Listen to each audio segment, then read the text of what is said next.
What's up, guys? I know what you're asking. What am I doing a video about MX of Nations for? Supercross is coming up. A1 is just around the corner. We're getting excited. We're getting ready to get our popcorn, our soda. We're getting the TVs ready to finally get back into the action.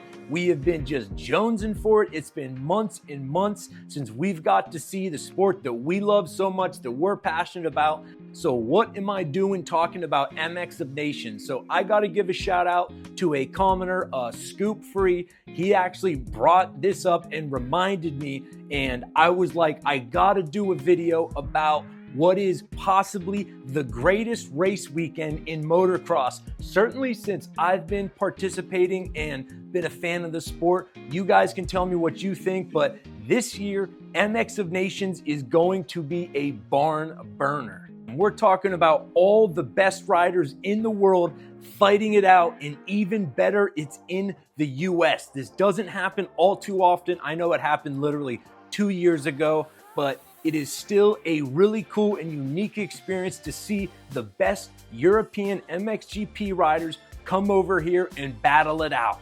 It is hard to imagine that Team USA is not going to be headed by Eli Tomac, Chase Sexton, and you know who, Danger Boy Deegan on the 250. And if you don't like their chances, I don't know what to say, because it is hard to imagine them not being able to get the W. The last MX of Nations in the US was 2022. Justin Cooper, Chase Sexton, and it capped off Eli Tomac's best season ever. And man, this is going to be Danger Boy's first MX of Nations. He did not ride last year, even though he was very obviously their first choice. I believe he had to get a wrist surgery or something, but I can pretty much tell you right now, the fans are going to be just demanding that he shows up. He's competitive.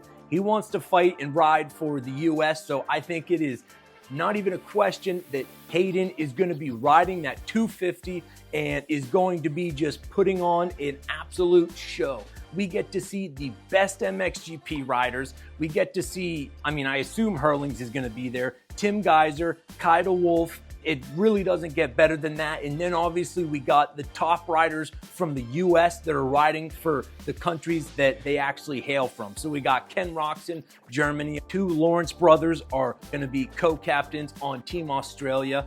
It is going to be a massive event, already an exciting season, already action-packed. The potential for this to be Hayden Deegan's last 250 race, assuming it's at the end of the season. Embarrassingly, I did not do a time check, so I'm pretty sure it's at the end of the season, but if it's not the very last, it will be one of the last races for Hayden Deegan on a 250, although I don't want to stir this back up. He might race 250 next year, so it's not for sure, but I would say there's a strong possibility that next year Hayden is going to be bumping up. So not only is this going to be a fantastic race to see the US boys battle Australia, battle Spain, I forgot to mention Jorge Prado, MXGP two-time winner, battling it out for Spain. It is just going to be as good as it gets. This might be the best weekend of motocross racing ever. So it is going to be really exciting. This might be Tomac's. I know Tomac has been talking about retiring.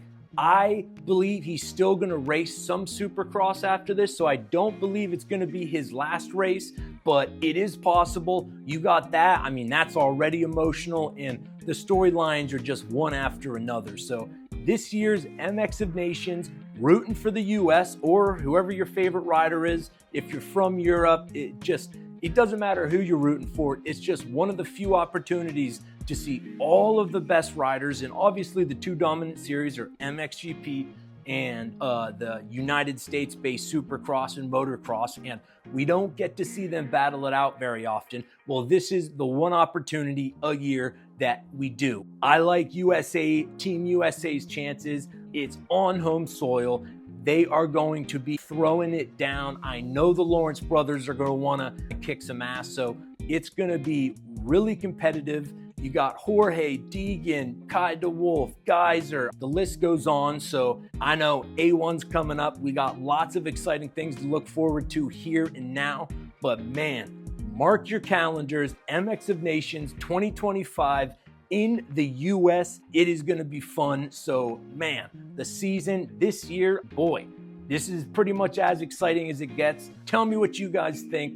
Can you imagine? I mean, holy smokes, if USA doesn't win, there is going to be a day or a couple days of mourning after that, because I know I'm getting ahead of myself. We don't know how the season's going to shake out, but it's hard not to imagine those 3 riders being picked. So let me know. You guys leave great comments. I love hearing what you guys think. What's it going to look like? Hayden Deegan, I know Kai DeWolf called out Hayden Deegan. You know he's going to be itching to get a battle opportunity with him. So it's going to be exciting. We got Supercross coming up, and then motocross, and then this, and then the playoffs. So it's good to be a motocross and Supercross fan, but let me know what you guys think. I'm excited for the MXON Nations this year in the US.